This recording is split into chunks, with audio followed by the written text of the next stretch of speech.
பகவத்கீதை அத்தியாயம் 18 பதம் 55 பக்தியா மாம் அபிஜானாதி யாவான் யஷ் சாஸ்மி தத்வத ததோ மாம் தத்வதோ க்ஞாத்வா விஷதே ததனந்தரம்.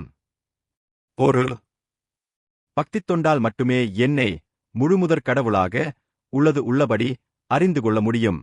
என்னை பற்றிய முழுமையான உணர்வை அத்தகு பக்தியினால் அடையும்போது இறைவனின் திருநாட்டிற்குள் நுழைய முடியும்.